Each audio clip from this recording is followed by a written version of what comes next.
Thank you for joining us here tonight. We are so glad to have the opportunity to bring you tonight's program virtually, given the circumstances in which we all find ourselves. My name is Simone, and I'm co-president of the Fairfield County Leadership Council.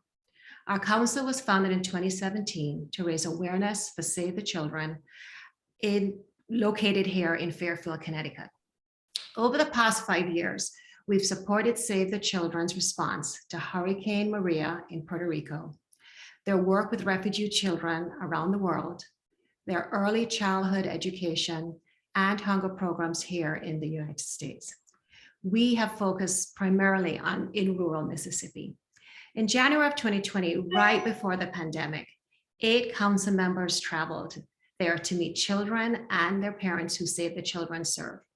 I was fortunate enough to have been one of them, and I can tell you that Save the Children changes lives for the better each and every day.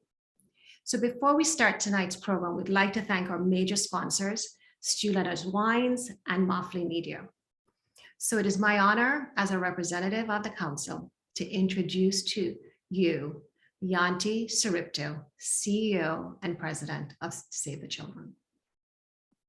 Thank you, Simone, and welcome everybody. A special thank you to Christina, who is joining us tonight, and we are really delighted to have you, and our own Mark Shriver here as well, to ask her all kinds of crazy questions, I'm sure. But before we kick that off, first, of course, let us express a real deep sorrow that we can't be in person, because that's ideally what we would have loved to have done. But clearly we also felt that as we were making plans, as always, life kicks you in the teeth. But we've also been adaptive enough to be able to do these events virtually. So I'm really looking forward to seeing this conversation between Christina and Mark unfold. And a little bit about Christina later. First, for this audience in particular, a brief update about Save the Children and actually the state of the world for children. As you can imagine, and I'm sure you're no stranger to all of the news, the impact of a pandemic, increasing conflict, as well as the increasingly, I would say, negative impacts of climate change are impacting children all over the world. We're seeing hundreds of millions of kids still either out of school or grappling with the massive learning loss they have run into after almost 20 months out of school. I was literally looking this morning when Uganda celebrated the fact that schools reopened today, nearly 24 months after lockdown, the longest period in history, certainly of that country and probably worldwide, where kids haven't been able to go to school at all. 23 million kids are unvaccinated of the most basic and available vaccines for childhood diseases, measles, pneumonia, etc., because standard immunization campaigns were delayed, postponed, canceled altogether because of this pandemic, and because people in healthcare systems were distracted elsewhere. 45 million people are at risk now of acute famine. And we're seeing more invisible impacts as well. 2 million more girls expected to be married off before the age of 18 because their parents don't see them go to school, and they've lost their livelihoods as well. So all in all, in that sense, a very grim picture for kids due to the events over the last 2 years. Save the Children is responding everywhere, almost everywhere. I think we're currently, you sometimes lose count. I think we're currently responding to 66 emergencies in over 60 countries at the same time, alongside our normal longer-term development work. Clearly, over the past couple of months, as you will have seen, the situation in Afghanistan, on top of an earthquake in Haiti, and continuing, I would say, spiraling violence in Myanmar has occupied us, absolutely almost 24/7. I'm very pleased and proud to say that we're literally rebuilding our work in Afghanistan, province by province, county by county as we speak. We're literally hiring now people again, and more so because we feel we have to do more for kids in a situation that's almost beyond believe how difficult it is. And clearly on Christmas Eve, even a couple of weeks ago, we sadly lost 2 of our colleagues in Myanmar when they were caught up in essentially a brutal attack where many civilians and including children lost their lives. And again, there we stay and deliver. We pick ourselves up and we rebuild our programs because children need us there. And I think we do all of that we've done all of it with an enormous amount of adaptability and agility over the last 2 years, delivering books via camels and school buses and meals as well, because kids in rural America were hungry because schools were closed. We've expanded our work both in the United States as well as worldwide. And we've done so under increasingly difficult circumstances, but with a lot of energy and I would say innovative spirit as well. So again, it's a real privilege to be able to work for this organization and to see that work firsthand every day. And we are also excited to hear tonight from Christina Kline, who's going to talk about her work, essentially raising the voices of sometimes forgotten and marginalized children. She's the author of 8 books, and we've been told soon a 9th, including The Orphan Train and The Exiles, both of which could be discussed tonight. It depends a bit on how the conversation goes.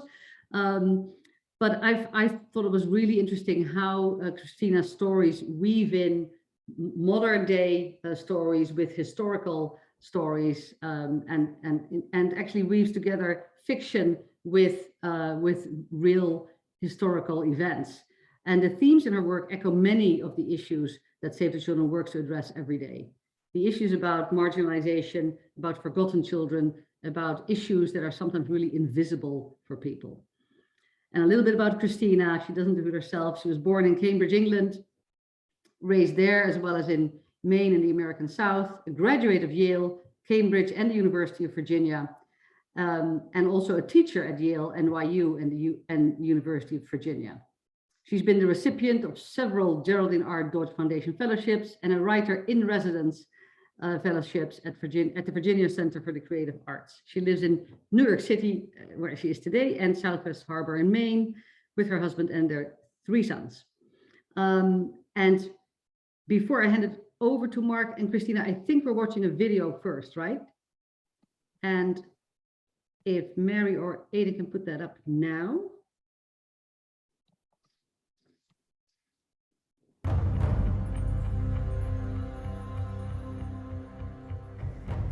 I'm interested in the stories of people who've historically been on the margins of society, whose experiences have been ignored or overlooked. Several years ago, when I read an article about British women who committed crimes of poverty and were exiled to Australia by the government, I knew I'd found the subject of my next novel. Diving into the research, I learned that an island called Van Diemen's Land, now Tasmania, was the primary British penal colony in Australia. About 40% of all convicts were sent there. You can see it in the bottom right-hand corner of this map. By the early 1800s, male convicts outnumbered females in Australia 9-1. The British government had a problem. They wanted to establish a thriving outpost, not just a prison settlement. So they began targeting women for transportation. The vast majority had committed petty crimes like stealing bread. Most had no prior convictions. Over the course of 50 years, more than 25,000 women in England, Ireland, Scotland, and Wales were exiled to the land beyond the seas, as British courts referred to Australia. Very few ever returned to their homelands. In the exiles, as in real life, the convict women sentenced to transportation first spent months in London's notorious Newgate prison. After a 4 to 6 month ocean voyage, those sent to Van Diemen's Land arrived in the capital town of Hobart. They were marched 4 miles to the edge of town to a prison workhouse called the Cascades Female Factory. This is also where the convict women in my novel end up. The crossing from England to Australia wasn't easy, and conditions in the female factories could be grim. But if the convicts were able to survive both, they had a rare opportunity to forge a new life in a land almost free of the rigid class strictures they had known. Of course, for the Indigenous people who were forced to abandon their land, their culture, and their families when the British colonized Australia, it was a different story, one that I felt was important to include in the book. In The Exiles, writing about people, real and imagined, whose stories are not well known, I wanted to make these long ago lives feel vibrant and relevant. It's an honor to share this piece of history. Farewell to old England forever. Farewell to my rom-coms as well. Farewell to the well-known Old Bailey, where I used for to cut such a swell. Singing to rally, ooh rally, adity. Singing to rally, ooh rally, ay. Singing to rally, ooh rally, adity. And we're bound for Botany Bay. There's the captain as is our commander. There's the bosun and all the ship's crew. There's the first and the second class passengers. Knows what we poor convicts go through. Singing to rally, ooh rally, adity. Singing to rally, ooh rally, ay. Singing to rally, ooh rally, adity. And we're bound for Botany Bay. And we're bound for Botany Bay.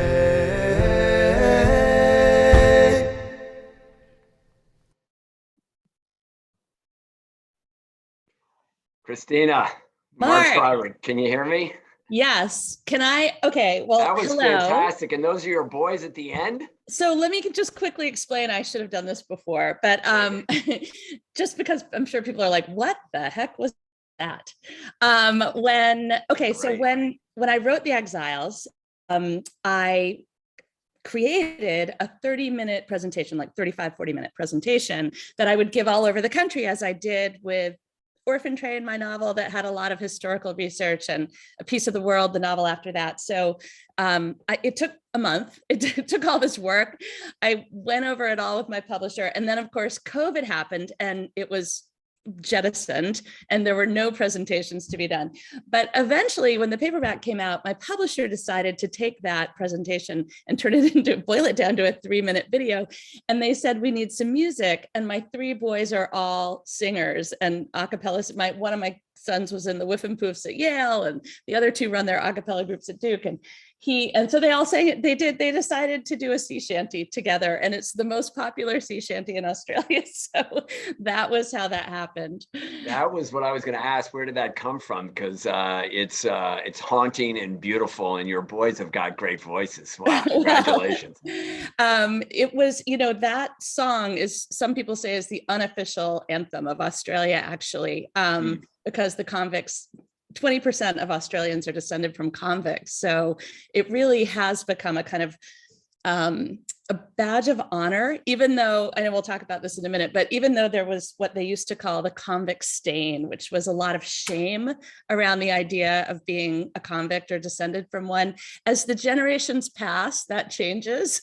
And now people are really quite proud to be descended from convicts. Yes, I know a number of folks from that continent, from that island, and it is a source of pride. They're very proud of what Australians have accomplished, right? And you're 100% right. I just want to say before we jump in, Christina, thank you to Janti for her kind comments. I'm excited to have seen Simone and Joan, who is also co-president of the Fairfield Leadership Council, will join us at the end. The council, Christina, as you know, has been a great supporter of Save the Children's work, especially our work here in the U.S. And I was honored to run that until a couple of months ago. Our work down in Mississippi that Simone talked about is so important on the literacy front. So I just want to thank everybody who have helped the Fairfield Leadership Council over the years, because it makes a big difference in our work. So I know it sounds trite when you hear people say thank you, but I just want to, before we go any further, just say that. And Christina, not from you, Mark, not from you. I mean, firsthand how much work has gone into all of this and into the work you all do. So it's very heartfelt. I can feel it. Thank you. Thank you. I appreciate that. I try, and it really does make a huge difference. So thanks for saying that. Janti mentioned that you're in New York City. You also have a place up in Southwest Harbor, Maine. I've only been to Maine once in my life. Two different places. Do you write in one or the other, just to get a little sense of how you write? Do you write in New Yeah. York City only, or do you go back and forth? Well, I go back and forth when I was there. So first, let me just say, like all of us, we're coming up on that 2-year anniversary of the beginning of COVID. Yes. And so on March 12th, which I think is the day the world changed, I know smart people probably had a clue for a while, but I think most of us on March 12th were like, wait a minute, this is really not going to end well. Something terrible is happening. And my son, my middle son, who's a recent college graduate and was working at the time for a management consulting firm, now he's in music, whatever. But he had been talking to some guys in San Francisco, some venture capitalist guys, who for some reason were like, you have to get out of New York right now. And we all strangely did. The next day we jumped in the car and drove to Maine with trailing girlfriends and whatever else. And we stayed for 18 months. I mean, I had packed for a week and a half. And I think we all thought it was not going to be what it really was, but we stayed for a really long time. We ended up selling a house, buying a house in Maine. And meanwhile, our apartment here, one of our children lived very comfortably for a while. And I also had, I mentioned before we started that I'm involved with a foster care organization, and I had someone living here who needed a good transition, into New York. And so all of that felt quite okay. But it's lovely to be back in the city, and I write in both places. You write in both places. And, Yeah. and Christina, I read you write actually in longhand. I know, it's terrible. I was just showing you them earlier. I think it's so wonderful. I mean, you actually write it all out. I write it all out. Now, listen, it's not so weird. First of all, we were just talking about Robert Caro. I know Robert Massey, a historian who recently died, but wrote 1,000-page books, also wrote longhand. And I have many novelist friends who write longhand. Kristen Hanna writes longhand, Chris Bojalian, all kinds of people. So I don't feel like such a weirdo, but I know it sounds strange. For me, writing. I think it's beautiful. I mean, and so often we hear that everything is going to video, and our kids text, or they send, they do TikToks, and the idea that somebody would sit down and write in, cursive penmanship, it's so powerful, right? Mark, I was touched by a little anecdote you told about your father writing notes to you. What was that? I mean, when when we just spoke for a minute, my dad used to write, came from a family of letter writers and people that literally wrote, because he was born in 1915. So his, grandfather actually fought in the Civil War, if you can believe that. So it's the longhand. Every night he would slip a note under the door with the legal pad, which I think is what you write on. And he would write, something that happened that day in a conversation he had with us. And I've kept those notes, and there's so much to learn from those, even as I age, to think about what he wrote and how he dealt with his children and his job.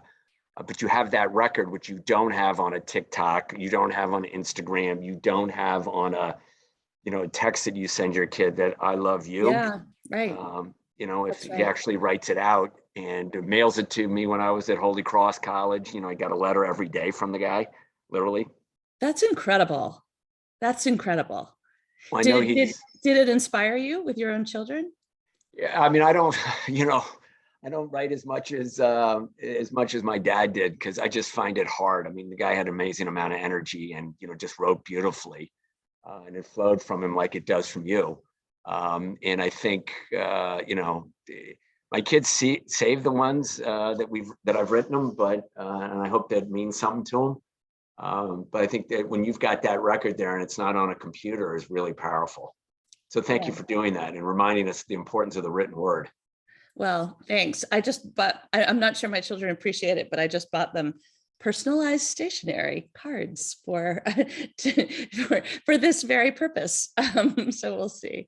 Yeah, well, I don't think I appreciated it when I was getting in college or out of college, but I appreciate it much later in life. Yeah. He's still teaching me, and I know they'll think that as well. You know, I read this piece, Christina, about you and your sisters. You have 3 sisters, right? I And do. you all live up in that same area, Southwest Harbor, Maine. And you talked about the importance of, I'm going to mispronounce it, it's Quercina, a Spanish word, and you talked about the importance of a home ground, a refuge. Yeah. I was taken about, in reading your books, how so many of your characters don't have, kind of a traditional home. And that's what we all kind of long for, I think, right? Yes. You found that with your mom and dad up there in Maine. Can you tell us a little bit about how that yearning comes through your characters and really is part of what Save the Children tries to do every day? Yeah, definitely. I think that my interest in writing about people who, as you said, don't necessarily have a home, who feel lost in the world, who are seeking a way to belong, and people who care about them, emerges out of several places. But one is that my father had a really tough childhood. His father was often absent, and his mother worked in a mill. And he ended up being the first person not only to go to college, but to graduate from 8th grade. And then he became a college professor. He was a really bright man, and he was a loving father and a really wonderful father, but he couldn't handle Christmas, for example, holidays. He had trouble with because he'd never had them. And you could see the sort of generational trauma coming out at times like that. And eventually, as we grew up, we began to talk about it and understand it. But that was very interesting to see and feel kind of how an experience in your childhood can last through your entire life. And so then when I began working on Orphan Train and learning about 250,000 children being sent across the country on their own in a labor program to work for farmers, basically ages 4 to 14, without any kind of screening. And it wasn't even foster care. It wasn't really anything like that. And some people had good experiences, but many did not. It ended in 1929, but to meet the descendants, to meet train riders and then their descendants and to talk about what that was like was profoundly interesting to me. And as I mentioned earlier, I've gotten involved in several foster care organizations, but one in particular, because I realized that need still exists. It's so great. And we see that obviously with Save the Children, with the work you all are doing. The time period changes and some of the specifics change, but actually there's still so much trauma as a result of being displaced and not feeling that you have a home. Wow, you're giving me goosebumps. I mean, the talking about, and you talk about it in the video you just had about reaching out to people on the margins. Yeah. It's what the great religions really do ask us to do, whatever your religion is. It's talking about trying to heal the world and going on to the margins and being with people in there. And you see that in your characters, right? You see that, but you balance this, and you use this word grim as well, with resilience and hope. Yes. How do you kind of do that in your head? Do you write that all out? Do you go back to page 10 and realize that a character didn't get enough, hope? Yeah. How does that work? Hope is really an important part, not only of books and of my books in particular, but of life. Without hope, things can be pretty bleak. If if you're stuck in a refugee camp, or if you are in foster care and you don't have a family who's, treating you well, or if you're on a boat and have nowhere to land. I mean, there are so many ways that resilience is important. And there was one question I was contemplating. I think you all might have sent out some possible questions. And I was thinking about the question of whether resilience is, is kind of part of who we are, or if it's something that you learn. Are you born with it? And I think that most people don't necessarily have to find out. I think when you're thrown into an extreme situation is when you learn about resilience. And I think people who are a little bit more privileged may create situations for themselves where they go on long camping trips or climb Kilimanjaro or, have to do things that test their resolve, do the Appalachian Trail or whatever. But I think when you're really thrust up against a bleak kind of future, how do you keep going? And it's always easier to write about characters who have agency, who have forward motion, who sort of generally have a good spirit, but it's interesting to write about characters who question, who don't have that necessarily, and to see how you can get them to a place where they develop resilience. Because I think it's both. Some people are naturally more optimistic, but I think also until you're tested, you don't know what you have inside you.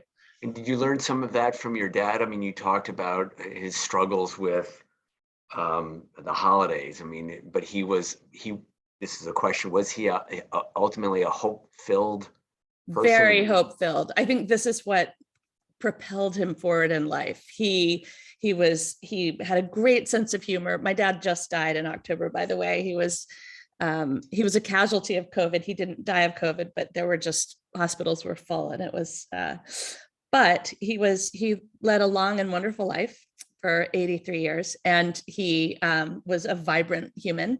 And yes, his resilience, I think, is something that I learned from myself, meaning whenever I've had hardship, I think of the way he dealt with it and reached out a hand to other people.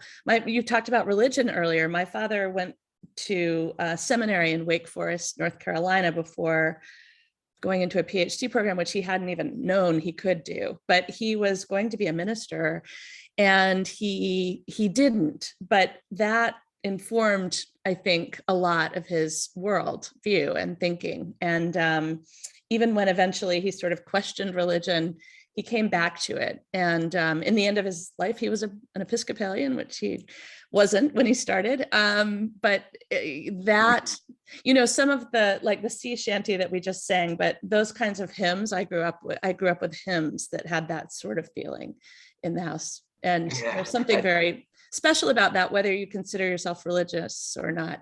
I loved what you said about how most major religions sort of make a space for taking care of people. And that is an important function of religion, I think, no matter where you stand. Yeah, I mean, it's, for Christians, it's feeding the hungry, clothing the naked. It's, Jesus' call in Matthew 25, which is really an echo of Isaiah in the, Tikkun Olam, to repair the world. Islam in Islam is also about reaching out to those on the margins. Yes. And, religion, I think, gets distorted by folks for their own political aims or their own power. And it's ultimately, it's the call to serve each other. And I think that's what you so beautifully bring out there. I saw a picture of your dad on a porch with the 4 daughters. Yeah. And I'm like, that guy has it going on. That just looked beautiful and felt like home there. It felt like a refuge for you. And I was just taken by the characters you have there in both books. In The Exiles, I always mispronounce her, but Mathena, being brought in, and then, she is made not to feel part of that home, but in, reality, the family that adopted her, the Franklins, I mean, who's really at home? Right. And what does that really mean? And how do you belong? I think are huge issues, especially, for our kids as they go. Well, anyways, it's a huge issue, right? It's a huge issue. Mark, do you mind if I ask you a question? Just while we're on this subject of sort of being taught how. No one's really interested in me, but go ahead. I would suspect they are. So as a parent, here's my question for you. Your family has such a tradition of giving back and of being in the communities and of philanthropy and of putting yourself out there for people in need. How do you pass that on to your children? How does that get passed from one generation to the next? That kind of imperative to do I that. think, look, I mean, I wrote a book on my dad called The Good Man, because that's ultimately what I thought he was. And when I was finished, our then like 15 or 16-year-old daughter said to me, at dinner one night, "I'm going to write a book about you." And I said, "Oh, that's so sweet. What are you going to call it?" And she said, "An okay dad." Um, So whatever I say, just keep that, perspective in mind. I mean, I think, look, my mom and dad got up every day and went to work because I don't think they really thought it was work. I think they, like your dad, had a sense of joy that, that every day was a chance to, make a difference, to make a connection with somebody on the margins or somebody at their favorite restaurant, the guy at the US Air counter or the American Airlines counter, all of these moments every day is a way to feel the presence of God, as corny as that may sound. And I think they just got fired up. And, my father and mom, really didn't miss work. They were up and out at, 6:30 in the morning and, really crazy excited about it. And I think when a kid sees that, or at least for my siblings, because I've talked to them about it, when you see that energy, you kind of you gravitate towards wanting to do something like they do. Yeah, And, I got that. all of my sibs are doing different things, but there's an element of trying to make the community a little stronger in all of our work. I mean, my parents had a unique situation, but I think that there's a famous line attributed to St. Francis of Assisi, which is preach the gospel always, and if necessary, use words. Yeah. So I mean, I think so by example is really what you're saying. Yeah, exactly. Yeah. When if they see you, if your boys see you grouchy all the time and, not happy and not, fulfilled, I don't know that they're going to want to be a writer. I'm not sure they want to be writers anyway, but it's not because I'm grouchy. I think it's like, this is way too hard. Yeah. It's hard though, right? Writing books is really lonely. And I think maybe, I don't know if you want to talk at all about that for 30 seconds, but it's hard. And I think people think it's kind of easy because you just sit down and write, but it's hard, right? It's not the loneliness so much, although I'm quite a social person. So I like, but I've kind of worked out a life where I really work during the day and I work out at some point or get exercise. And then my evenings, I am with my husband and we are doing fun. That's what I love about being in New York. We can, be in Central Park in a second and we can, with COVID, it's gotten wonky again, but, meet friends and do things. And in Maine, I have 3 sisters, as you know, and we each have 3 of us have 3 boys. One has 2 boys and 2 girls. So it's just a lot of, we call it the compound, even though we're spread out around this town. It's just a lot of us sort of, that I always know there's a place to go after I've finished writing. So yes, I guess it is solitary. The hard thing for me is just that every single book, and I'm now working on my 9th novel, every single book feels so new and different that I just am never sure I'm going to pull it off. And it's worked so far, but I keep setting myself annoying new challenges and they're hard. Every one of them is harder than the last. I don't know what I'm doing. So that's the part that's hard. And when you, I know that our friends we're going to jump in here. Can I just ask one last question? I just want to say that your concept around hopeless, and hope is so much a part of what Save the Children does, not only here in the US, but around the world, right, Janti? I mean, I've gone into schools with people and they go, well, the school looks okay. And then we go and we visit children in their homes. And it's that sense of hopelessness that don't have access to books. They don't have access in many cases to food, that Save the Children is battling those issues on a day in and day out basis. And I think we're trying to not only fill the bellies and fill the minds of kids, not only here in America, but around the world. Yeah. Bellies and minds is really important. I know you do so much work on literacy, Christina, but it's also giving a sense of hope, which I hope is what Save the Children is doing. And I throw that out there based on your comments about the importance of hope. Yeah, I love how visceral that is, bellies and minds, because it is both. It has to be both. Yeah, and it's really important. I know I've gone on too long here. I mean, I could go with you for hours and hours about how you put together books, and I've written 3, and I think they've, sold about 20 copies. And so I get a ton from you on that. But I don't know if Anne-Marie is going to join us here, and see if there's questions in the chat from the folks to make it more interactive than just my questions. Anne-Marie, are you joining us? There you are. Yeah. I am, but I'm going to let Janti say a few words first, and then, then we'll open. Okay, but that's fine. No, that was a really enjoyable conversation. And I loved your point about how I'm not a book writer, it's on my bucket list for later. When you said it's so much easier to write about characters who have agency. Yes. So I wondered, could you say a little bit more about that before we dive into other questions? I mean, you can tell, I've taught writing for years, and I have that's really a big one, which is that when you write about, even if it's a memoir, so writing about yourself too, when you're writing about someone who is not bogged down by, who still has self-doubt. I suppose you can have self-doubt, but I was going to say severe issues. I'll give you an example. In one novel, one of my early novels, back before I got smart about this, I began with a terrible car accident, and a child dies, and the person who's responsible is so bereft about it through the whole book that I would sit down in the morning and just be like, can she be over this yet? Does she still have to be mourning? It was just the stupidest thing to dig a hole for myself right at the beginning that my character had to crawl out of, because it just meant that everything was colored by it. So I would advise you, those of you working on books, not to try not to do that. Give the character agency. That's a great tip.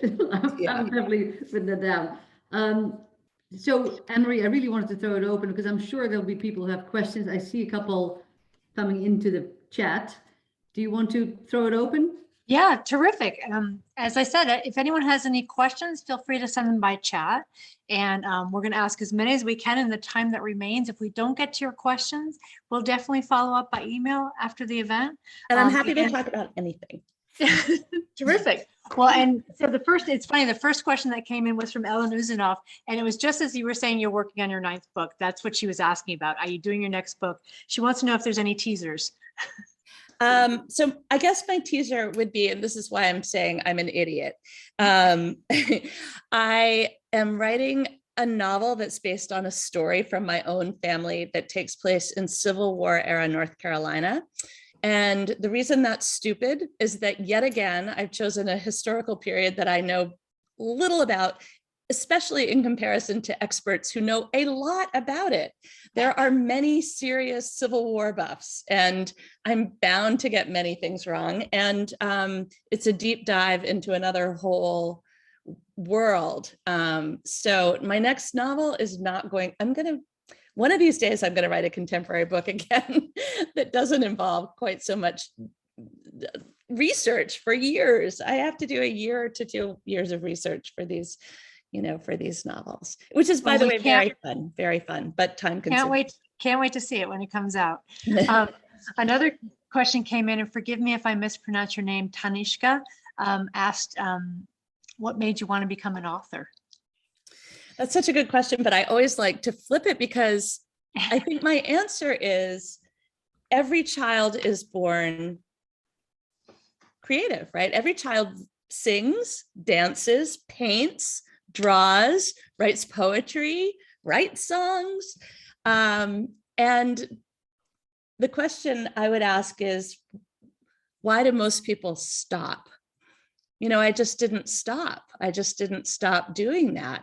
And I think there are a number of reasons. And to get back to Save the Children and the bellies, minds thing, I think that if you are not in a secure place, it can be hard to be creative. And that's true for adults, and it's true for children.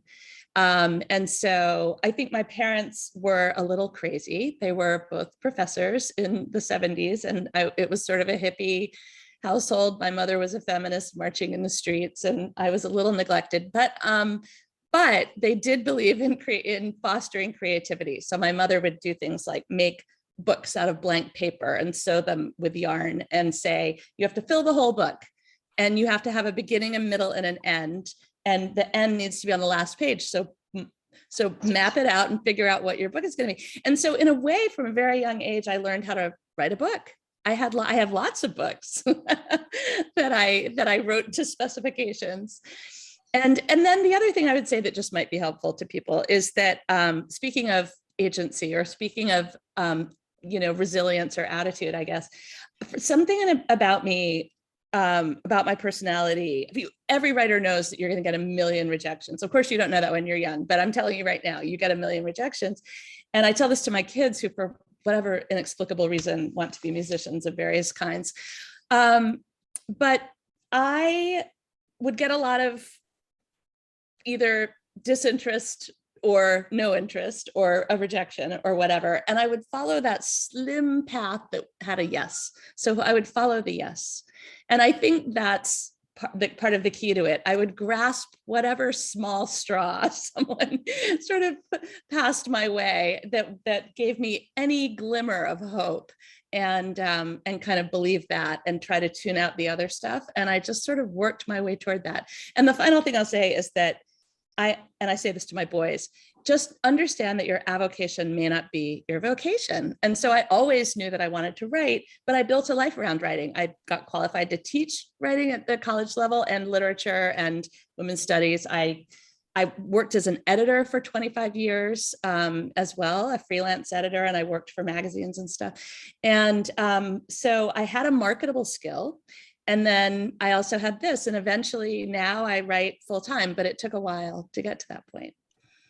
I love that you talk about creativity in kids and Save the Children. And we know this, of course, we do a lot of work. We have a whole program around actually healing in the arts. Yes. Kids who get caught up in who come out of traumatic events, who are on the move or displaced for any reason. It's always mind-boggling and so powerful to see what these children produce, their drawings, their pictures, the stories, and the poems that they write. So I think there's a comment right now about exactly that. Do you mind if I just read it, Anne-Marie, where Barbara says, but creative activities can take a child to another realm where they can forget the bad things around them, if only for a while. Yes. And that's exactly what you're saying. Yes. Exactly right. Yes, definitely. Yeah, thanks. I wanted to share a question that came up earlier from one of our Fairfield Council members, Joan Curran, who is also a writer and a wonderful, wonderful woman. And she said, when do you know when your story is complete? It's really hard to know. I mean, I don't even know when I've published a book that my story is complete. And in fact, I'll tell you a quick story, which is that when I finished Orphan Train, so before Orphan Train, my biggest selling book had sold 35,000 copies, which, by the way, I thought was a lot. That seemed like a lot to me. I would have been happy to do that for the rest of my life. But then I had this book that just rolled in like a wave that no one was expecting and sold millions of copies. So I had all these people who had opinions about it. And so that was unusual also. So a lot of people had questions about this one thing that happened in Orphan Train. If you've read it, you'll know what I'm talking about. And I got so much grief about it. And so, when the book had been out about a year, I said to my editor, can I just write another chapter? I just want to write one more chapter because I think I can really solve this problem. And she's like, no, you're crazy. You will never do that. We will never do that. HarperCollins has never done that. And then a year later, because the book was still, percolating along, they did a special edition. And she said, okay, you can write your chapter and knock yourself out, whatever you want to do. So I actually re-edited the entire book and I wrote the extra chapter. So my point is, don't give me that chance again, because I could go back in and re-edit the whole book. It's never over for me. At some point, it's like musical chairs. You just have to sit down and say it's over. But also having an editor, or I would say if you're at the pre-editor stage, having people or a good friend who can read it and help you, figure out when it really feels finished. Yeah, Thanks. It's hard to know. It's very hard to know. We have two related questions from Barbara Lenchek and also from Aaron that are kind of similar. What inspires you to choose a certain group of people to write about? Where do you hear about them? Where do you learn about them? What gets you started? You know, writing a book like The Exiles or Orphan Train or A Piece of the World, my last 3 books that all involved a lot of research, takes so much time they take years to kind of delve into that world. And I always end up getting, I don't know how this happens, but a woman in her 70s who's a world expert in the subject. This has been true for me in the last 3 books. And most recently, I stalked an Australian historian who has written 35 books, a lot of them about the convict women, a lot of them about John Franklin and Lady Jane Franklin. John Franklin was a real life Arctic explorer. And so I stalked her online. Her books weren't available in America, so I ordered them from her. And then I hunted her down. I went to Tasmania and we ended up having dinner every night. She took me to all the historical sites. Her lovely husband, James, made us English roast beast for dinner. And my sister was with me. And then next time I went, my husband was there too. And we're very good friends now. But that kind of sort of absorption is what you need, I think, to write a novel like this. So my point in answering that question is, I have to be really sure that it's big enough and interesting enough for me to want to devote, 3 years of my life to it, 2 to 3 years of my life at least. So I have a way of telling, which is just that I get a tingle. I get a real sort of, when it's a big enough subject and I don't even necessarily know why, I get this feeling and I can't quite explain it. But now what I understand is that it's usually because a series of pieces from my past have all converged in a way that I never would have anticipated. So just to give you an example with The Exiles, I was a Rotary Fellow in I read a New York Times article that Lisa Belkin did. She used to have a column called Motherlode. She was an editor there. So I read this piece about the convict women. She was really doing a sort of like, aren't we lucky that we don't have to raise our children on convict ships? I mean, she was sort of comparing modern parenting to this. But I was completely taken with it. And I realized later I had been a Rotary Fellow in my 20s, 6 weeks to Australia. I taught in 2 women's prisons, most recently the only all-female prison in the state of New Jersey. I taught memoir writing, and it was profoundly important to me. And I did a book many years ago with my mother, a nonfiction book on feminism and how and if it's passed from one generation to the next. And we interviewed over 60 women. So which sort of taught me the importance of women telling their stories. And I think all of those things came together to lead me to The Exiles, although I didn't know it at the time. Great. That was very long, sorry. No, it's terrific. I love it. Tanishka had another great question. Is there a specific moment in your life when you said, I want to be an author? So when I was in graduate school at Cambridge, I was working for Granta, a literary magazine that was started by an American named Bill Buford, who ended up at the New Yorker. But he was a really charismatic guy, and I was his assistant for a while. And but I thought I should be working on a novel, and he just said, "You need to live is what you need to do. You need to stop even thinking about it right now. You're 22 years old, 23 years old. And if you don't have material in the bank, if you don't start gathering material and living life and not worrying about writing right now, you're not going to have anything to write about later." I mean, he was just very sort of freeing in that way. And I actually give that advice to 22-year-olds today who are very worried and anxious about, who want to be writers and want to get started. But I traveled everywhere on a shoestring. And, I did just sort of throw myself into living. And I also just read for 2 years because I was there doing a master's in literature and in England. And that period actually was formative. I read all the foundational stuff that I still, Anna Karenina for the first time, Middlemarch for the first time, all those sort of huge 19th century books. And I traveled and I absorbed. And I think that was really important. So I can't, the question was about, I guess, when I first wrote. And then I had student loans. My parents were not paying for anything. I had to pay back the government. So what did I do? I went back to grad school. I had a fellowship and I wrote a novel instead of writing short stories. I just was very focused in an MFA program, and I just came out of it with a draft of a novel. So, I wanted to write, but I think it was great advice to just put it aside for a while and live. I want to jump back to, go ahead, Mark, go ahead. Go ahead, Anne-Marie, go ahead. There's one more question I didn't want to miss. It was from Joanne Jepson, who you may know. She's also part of our Fairfield Council. And she wants to know, how did you decide each character's fate in The Exiles? Oh, that's a good question, because there's another, I get lots of letters about that too. I always knew the character's fate before I started the novel, or as I started the novel. It wasn't a surprise to me. And I envisioned the novel as a passing of the baton from one person to the next. And in that passing of the baton, so you start with a governess who is like, a British governess you would read about in a 19th century novel. Essentially, she's raised by her father, who's a vicar.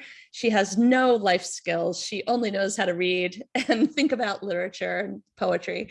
And he dies and leaves her with little alternative but to become a governess for a wealthy family in London. And she does, but she doesn't really have life skills. She does, however, as I said, love to read, and she enjoys life, of course. And she gets sort of framed and ends up on a convict ship, and it's like nothing she's ever seen. And the reason I loved that character, I know we're right at the end, so I'll hurry here, but the reason I loved writing her is that I felt she was sort of a stand-in for the reader. Everything that happens to Evangeline is a fresh shock. It's nothing she's ever experienced. Whereas my other characters are sort of jaded. They've been around the block. They know what this world is. So Evangeline was a guide into Hades. You literally walk down, well, not literally, she literally walks down the steps into Newgate Prison, and it's as if you're descending into the underworld with her. So then you move along to someone with agency, Janti, Hazel, who's a scrappy girl from Scotland. And she does the next part, and then the next is the next generation. So it felt from the beginning that was how it would work. I'm trying to move quickly, because I know we're almost done. This is terrific. There's one last question again from Joanne Jepson. Thanks, Joanne. And this is a good one. How much editing usually occurs off of your handwritten pads after you handwrite? Oh my gosh, I can't even tell you. My handwritten pads, I feel like a monkey wrote this prose. I'm starting today because I have 200 pages of my next book, and it's time for me to start typing it up. And so much editing. In a way, the most fun draft is the one where I'm taking the handwritten stuff and typing it in for the first time, because it's a real transformation. I'm working with that material. It's a real serious editing process. I have friends who write longhand and then have someone else transcribe them, but I couldn't do that because I need that draft. And then at least 10 drafts, it's endless and agonizing. I hate to even think about it, but yes, I try to just put one foot in front of the other, so I'm not entirely intimidated every time I start.